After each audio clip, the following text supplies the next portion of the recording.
Is it time to clean up that family tree? Well, you're not alone. We all need to be regularly cleaning our family tree, but some of us maybe more than others. So today we're going to talk about how to clean your family tree, some general strategies, as well as how to delete people, merge people, connect sources to facts, connect sources to images and faxes to images, and just all of these things that make your tree more useful to you. And that is one of the main reasons why you want to be doing this. You want your tree to be useful to you, right? You also want your tree to make sense, not only to you, but to other people that look at it, if your tree's public. But then one of the other things that really helps when you go through your family tree and really clean it is your timeline is more accurate, which sometimes helps you recognize things that maybe have been mistakes or can help you identify research possibilities, things that you haven't found yet that you need to be looking at. So cleaning up your family tree is a really good thing, and it's something that we need to be doing. I'm Aimee Cross, and let me help you take your genealogy to the next level. And we're gonna do it with cleaning your family tree. Now there is a handout for this video. If you are a YouTube channel member at the level of Aimee's Crew, you get the monthly handout for free, and you also get access to my monthly live stream where I do things kind of like this sometimes. I'm sometimes cleaning my tree and doing stuff like that. Or I'm doing other things and you can ask questions along the way. Plus I'll answer whatever questions you throw at me. Or if you don't want to join as part of Aimee's Crew, you can get the handout right here on Etsy. All right, so let's dive in. Let's talk a little bit about first some general principles and things you need to think about, because really in this section, there's really no right and wrong. It's kind of a matter of personal preference. So let's talk about naming. One thing that is a good idea is that you name your women by their maiden name. That's kind of a general genealogical practice. The second thing that you want to think about is other things that you might and might not want to put in your tree. Now, I have a video on junior, senior, doctor, stuff like that, where I talk about those kinds of titles and things like that that sometimes I see in the wrong place in family trees. And so be sure to watch that video if you haven't already. But I also want you to just kind of think about, do you want to put a nickname and how do you do that? And that video goes over that as well, because it can be very important in how the artificial intelligence uses that information that you provide to find more records on that person. And it can really hurt you if you haven't done improperly. So check out that video. Now, let's talk a little bit more about some of these other kind of general things that you may be thinking about on your tree that you might want to kind of consider. Besides the names, I want you to think about relationships. For instance, in my family tree, I don't put stepfathers as parents of children, just because that adds another parental relationship in the tree that I don't really want to deal with. But I do list somebody if they are an adoptive parent. So I'll have adoptive parents and biological parents attached to somebody in the tree, and then the tree just kind of goes off in different directions. I also work really hard as far as relationships go that when a husband remarries, to make sure that I attribute the children to the proper wife. A lot of times I see errors about that in trees. So think about, when did he remarry? Which children belong to whom? Now, another general principle is attaching sources. Do you want to attach every single source that lists somebody in there? Maybe, maybe not. Maybe there's a boatload of marriage sources and they all basically say the same thing. Maybe there's the marriage sources of their children. Do you want to attach that to your tree? I try to keep my source list really pertinent and try not to fill it with a lot of fluff. But if I find that a source is important, then I keep it in there. For instance, if the source provides the maiden name of a woman, and this is like the place that I have discovered her maiden name, then I attach that to her and her husband. So use your judgment and what will work for you. The other couple things that you might want to think about are facts and tree tags. Those can be really helpful in your tree. And the facts, you can write more information in the descriptive area there.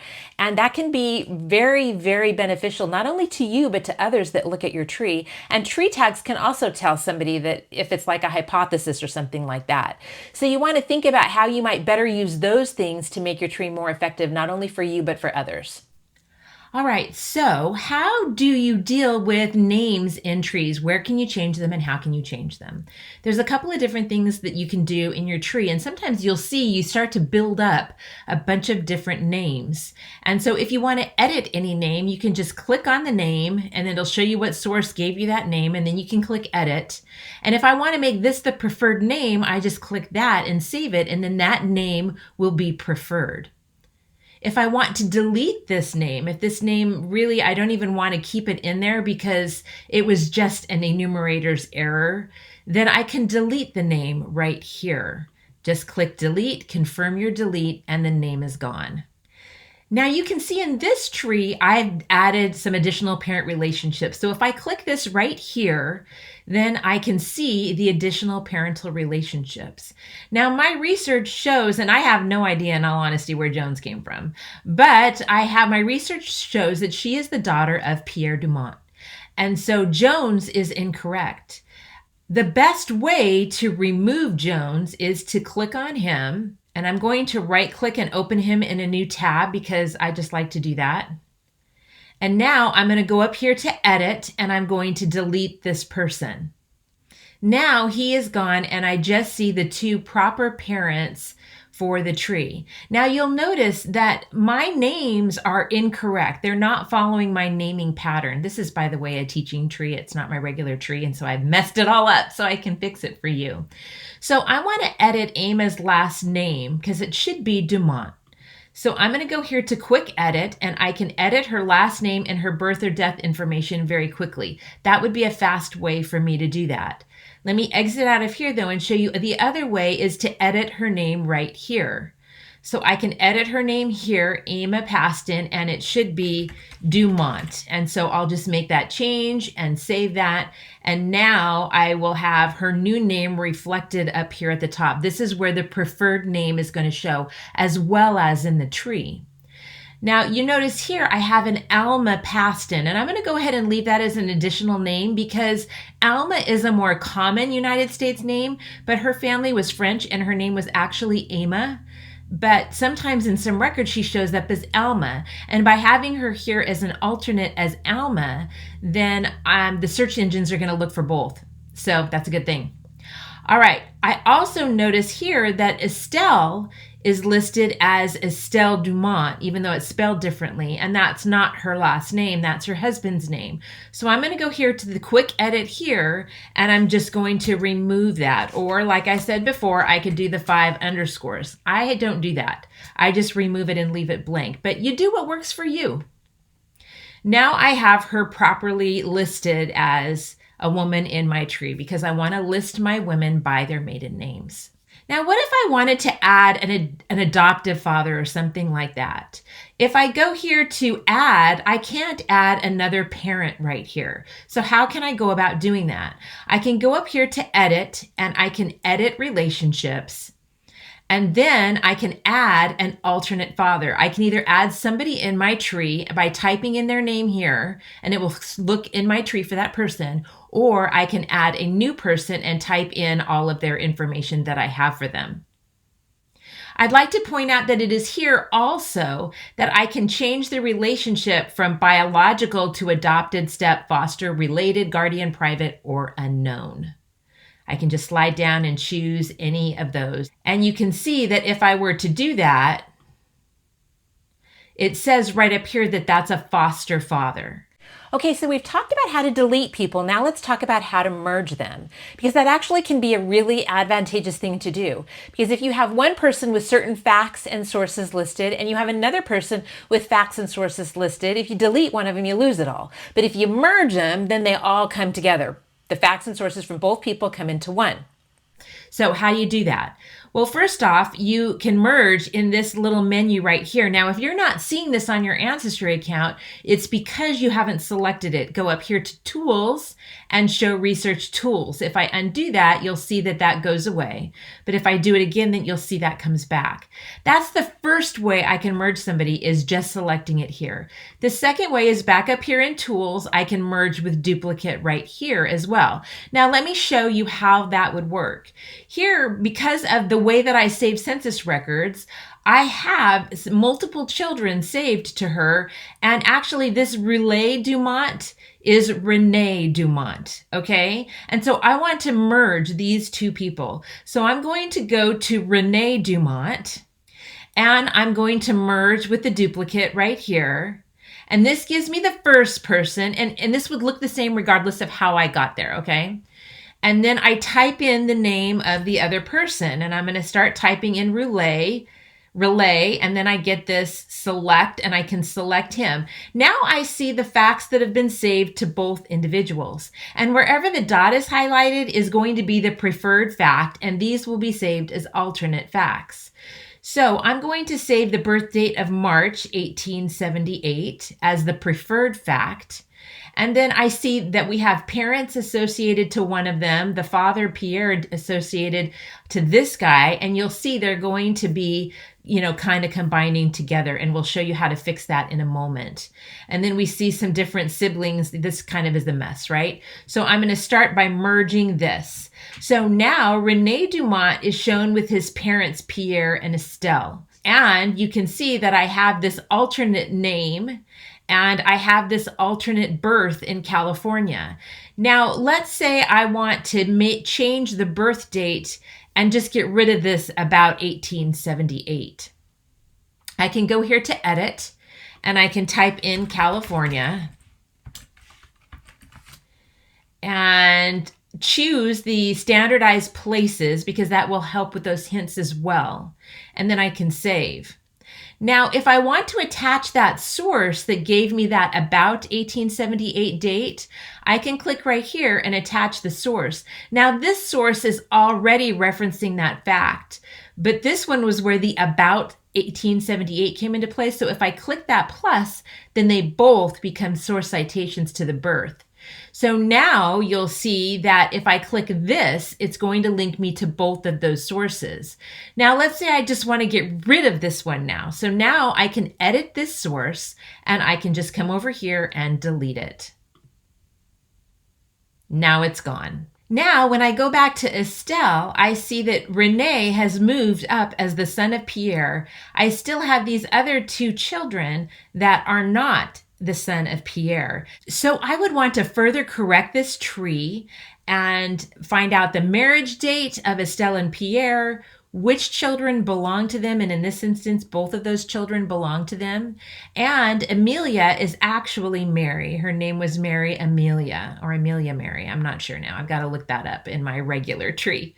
All right, so I could do the same with Mary. I could merge her with Amelia and then make those corrections to further clean up my tree. And then I don't have this no spouse here, unknown father, basically, is what that is. So now let's talk a little bit more about events. Here you see that I have for George E. Paston, I have a birth event, and it's showing all census records as well as this christening record when I click on the birth. But for the baptism, it's only showing me that baptismal christening record, okay? I can also see that I have multiple arrival dates. I have 4 different arrival dates. Now, they can't all be right, but they all pertain to different census records. And if I click on that record, it shows which one they pertain to. The opposite as well is true. If I click on the source, it tells me what events it pertains to and what people it pertains to, which I love, love, love, love that about Ancestry. Way to go, guys. All right, so I can do some further research and determine which of these arrival dates is correct. But we can see that he gave different dates on a regular basis. And for now, until I have figured that out, I would choose to leave all of those in the tree. Now let's talk a little bit more about these facts that are there on the left-hand side of your screen. I love the facts because they're put in timeline order, which helps me kind of look down somebody's life and see when things happened. If you see something out of place, then you know, wait a minute, I got to examine this again. Something may be wrong, and that's a great way to be thinking about and looking at your tree. So let's say I have a fact here and I want to change the name of the fact. I can't do that. I can't edit the title of the fact, which in this instance is a residence, but I can recreate the fact coming up with my own custom name. Now, when you go up here to the top, you can add any type of fact or event that you would like. And the list is rather long. You have birth, death, marriage, or that you can make a custom event here. And then you can add in address, adoption, christening, known as, annulment. You can see the list goes on and on. It's quite long. There are many different types of events that you can have in your family tree. Now let's talk a little bit about let's say you want to change some of the information in the event. For instance, in my family trees, I like to add the address and the occupation if there is one that exists. We'll look at the 1910 census right here, and I'm going to go into the census image by clicking that here. It will open it in a new tab. And I want to look and see where this family lived and what her occupation was, if there was one. They resided, this is the house number, 1445 Broderick Street. All right, and she does not have an occupation. So I'm going to go back here to my person, and I'm going to go to that 1910 census. And I'm going to leave in the marital status and the relation to the head, but I'm going to add in address 1445 Broderick Street. And then I can even add in here no occupation, which is common for a woman during this time period.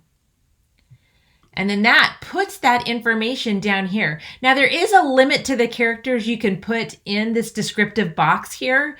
So sometimes you have to abbreviate, or you just have to keep that in mind that you're limited. But I love having that information there in the tree. Now, one of the other things that you can do is you can play with sources and images as well. So I have this newspapers.com. I have her obituary.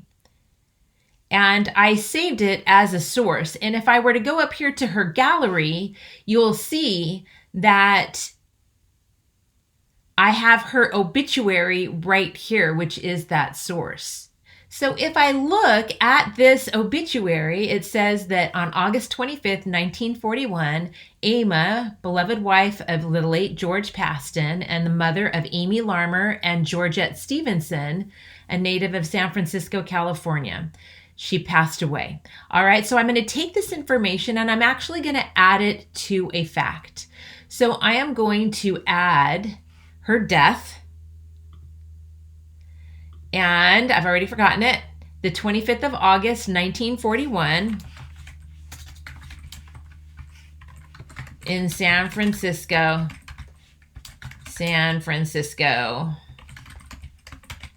California. And I'm going to take this standardized place. But I want to add that source as well. All right, so I'm going to attach the source. I'm going to click here to attach source.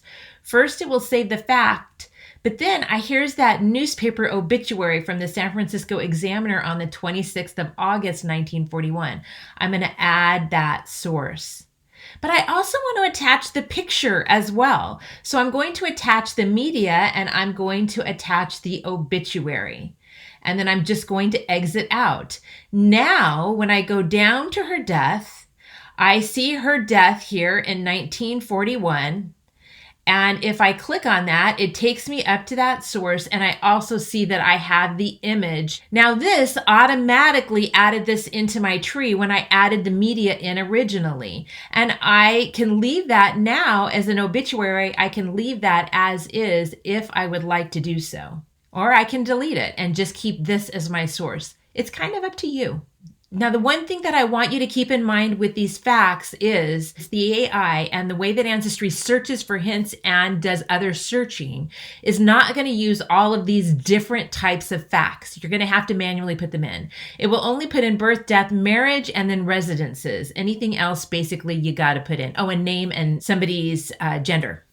Now let's move into these different sources, because you can also manipulate the sources a little bit, and I want to show you how you can do that. Let's say you have a source in your tree that was saved twice. So I'm going to look at this and make sure. So this one was saved to George Paston, and this one was saved to Aimee Paston or Aimee Paston. Well, this is the record for George. I'm at George right now. So this one isn't correct. And this was my pet peeve I was talking about before. I see this a lot. And the reason why I don't like it is because when you go to save the fact, it will save that person's pertinent information. Like she was 45, but if you look at George was 52.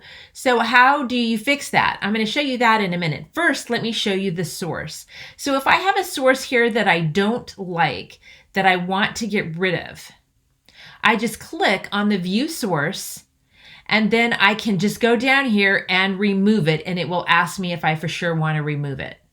Now I can also take a look at a source and I can see the citation details and I can edit those if I want to. I can see the associated facts, the facts that are associated with that source. And maybe there's additional facts that I want to add in, like gender or the arrival date or something like that. I want to add in another fact to that source. I can also do it here.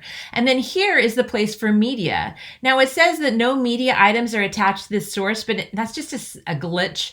In census records, you do have that media item, but it's not going to show a picture of the media item in your gallery. Census records are different. They don't save them individually to the person because it kind of muddies up your tree. A lot of people actually save documents. They save a picture of the census record and then they re-upload that to Ancestry, which Ancestry asks that you don't do that because it just kind of muddies the water. The way I do it on a census record, if I want to see the image, I just go right here and that, like we did before, will open it up in a new tab. Now, my pet peeve about these sources, I go here to record. And then when I see the record, if I scroll down, I see all of the individuals that this source was saved to. And if I want to save this source to somebody else in my tree, these are hyperlinks. I just click on them. So I could click Aimee Paston. And now the source is oriented towards her with her birth date or age and her birthplace and her fathers and mothers. All of that information now is correct for her. And then I would just click save and I would save it to somebody in my tree and I would just type in the name of whoever I want to save it to in my tree. Now, the last thing that I wanted to talk to you about is tags, and I go into this a little bit more in my handout. But to get to tags or to notes and comments, you can get to notes and comments from here. It opens the same thing. It actually opens your tree tags. It just starts you in the notes. Or if you click tags, it'll actually start you with your tree tags.